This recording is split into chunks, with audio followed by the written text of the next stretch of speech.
E para a nossa primeira mesa da tarde, com o tema A Guerra Fiscal no ICMS, nós convidamos para falar sobre o tema o direito ao crédito na aquisição de bens e a Resolução Mineira número 316601, professor da Universidade Federal do Rio de Janeiro e advogado Eduardo Maneira.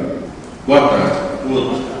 Eu costumo falar dali porque é mais fácil de ler as colinhas, mas como nós estamos assim num seminário mais aconchegante, acho que dali eu vou ficar um pouco distante de vocês, vou falar de pé mais daqui.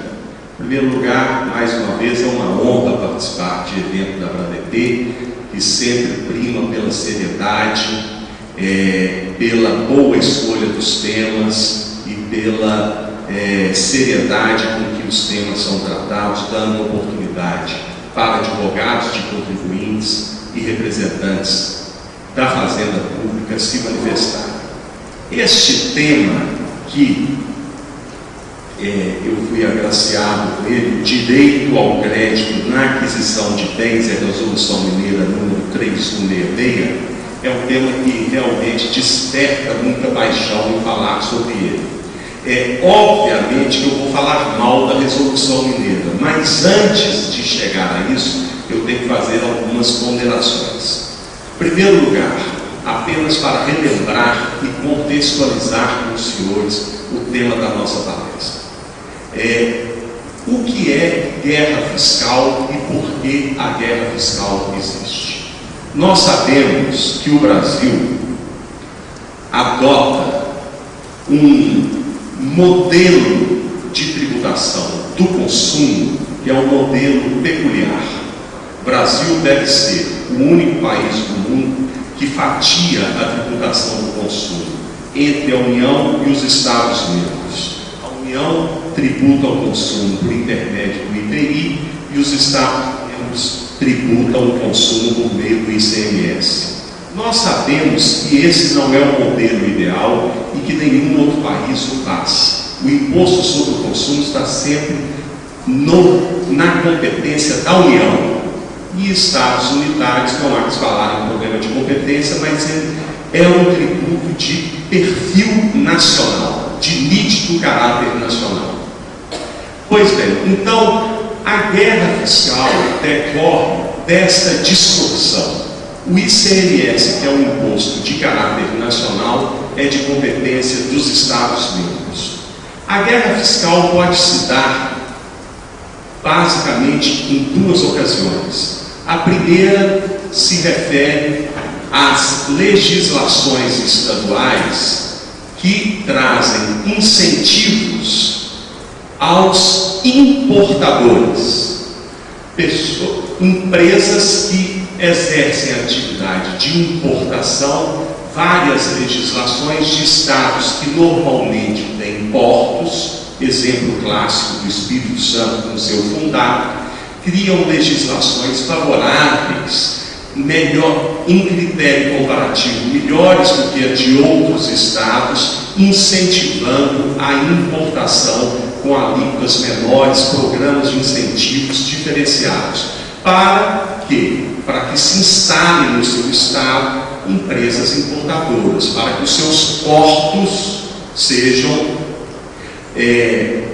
rendosos, movimentados e mais competitivos que os outros. Então, na importação pode ocorrer a guerra fiscal e aí se discute importação indireta, onde a quem deve o imposto pela importação, etc, etc. Desta parte da guerra fiscal, nós não vamos cuidar. Nós vamos cuidar da outra parte, dos incentivos fiscais. O que é guerra fiscal? Quando qualquer estado concede benefícios e incentivos fiscais sem seguir o trâmite ditado pela Lei Complementar número 2475, que exige autorização convenial para a concessão de benefícios, nós estamos tratando de guerra fiscal. E o que seria benefício e incentivo fiscal? qualquer alíquota inferior a 12%. Por quê? Há a salvaguarda constitucional, sabendo o legislador constituinte da dificuldade de harmonizar a tributação do consumo, pelo fato de 26 estados, mais o Distrito Federal, deterem a competência para instituir esse imposto, há algumas salvaguardas constitucionais. Qual é? As alíquotas interestaduais são definidas por resolução do Senado. E as alíquotas internas não podem ser inferiores do que a alíquota interestadual.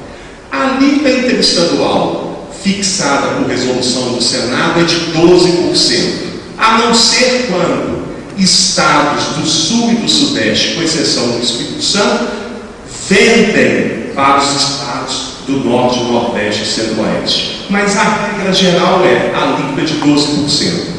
Quando a alíquota interna deste imposto for inferior a 12%, e o Estado que a pratica não seguiu a tramitação legal ditada pela Lei Complementar número 2475, nós estamos falando de guerra fiscal. E por que ocorre essa guerra fiscal? Por que determinados estados praticam alíquotas inferiores a de 12% em afronta à Lei Complementar número 2475, com a intenção deliberada de retirar do ICMS a sua característica essencial, que é a neutralidade.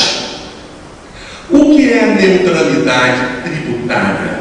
A empresa, quando vai definir o local em que ela vai se instalar, o local onde ela irá investir, ela deve levar em conta a localização geográfica do Estado, a infraestrutura do Estado, se ele tem estrutura rodoviária, portuária, se a estrutura dele de saúde pública e de educação é boa. São esses fatores que levam ou deveriam levar o empresário a escolher o local, se a matéria-prima que ele precisa está próxima ou não. Isso que deveria definir, ser um fator decisivo para o empresário de escolher o local onde ele vai fazer empreendimentos, investimentos, etc.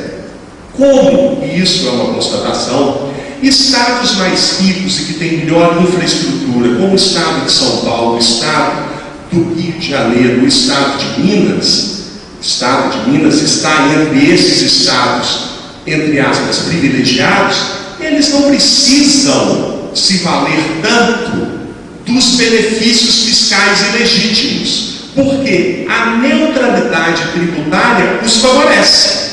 Então, esse normalmente é um artifício utilizado por estados que, num ambiente de neutralidade tributária, estão em condições de concorrência desfavorável. Por que eu vou me instalar no centro-oeste, distante de um centro consumidor forte, distante do Porto de Santos, do Porto do Rio de Janeiro? Eu vou me instalar porque lá eu vou receber benefícios fiscais. E esse benefício fiscal não vai seguir a tramitação que é definida na Lei Complementar número 2475.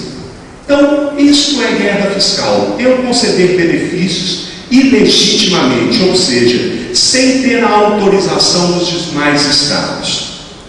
Ora, o Supremo Tribunal Federal não tem tido nenhuma dificuldade em reconhecer e em declarar a inconstitucionalidade daquelas legislações estaduais que concedem benefícios sem seguir o que determina a Lei Complementar número 2475.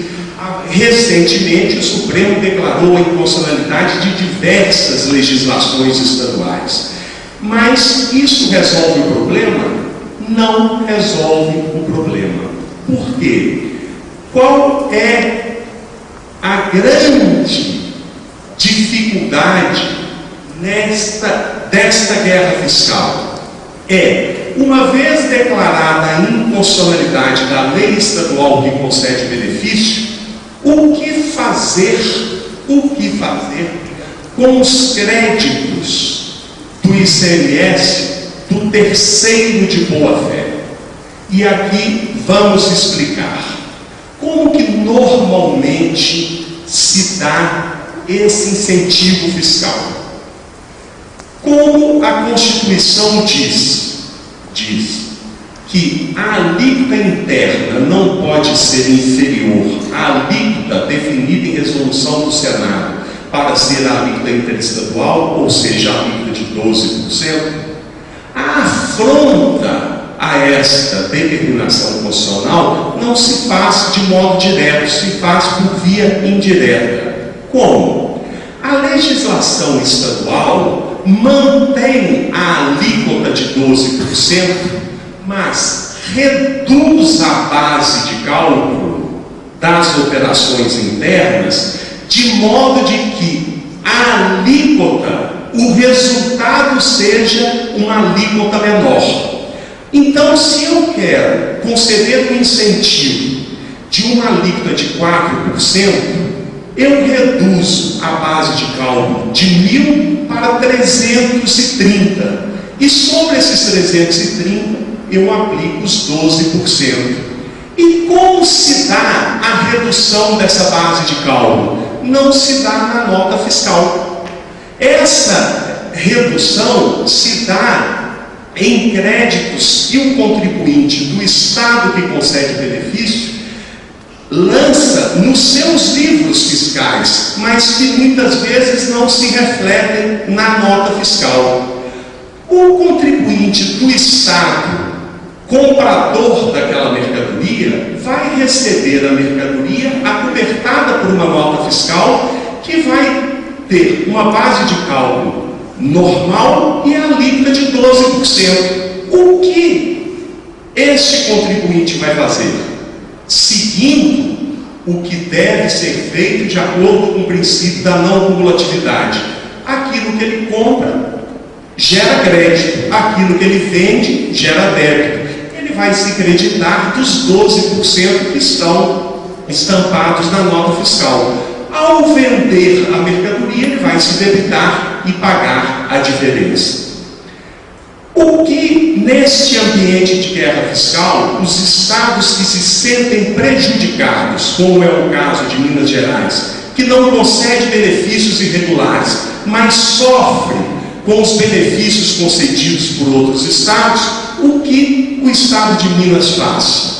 Baixa uma resolução, a 3166, seguindo em tese a orientação da Lei 2475, para dizer o seguinte: os contribuintes estabelecidos em Minas Gerais que adquirem de outros estados produtos e mercadorias que receberam benefícios ilegítimos poderão se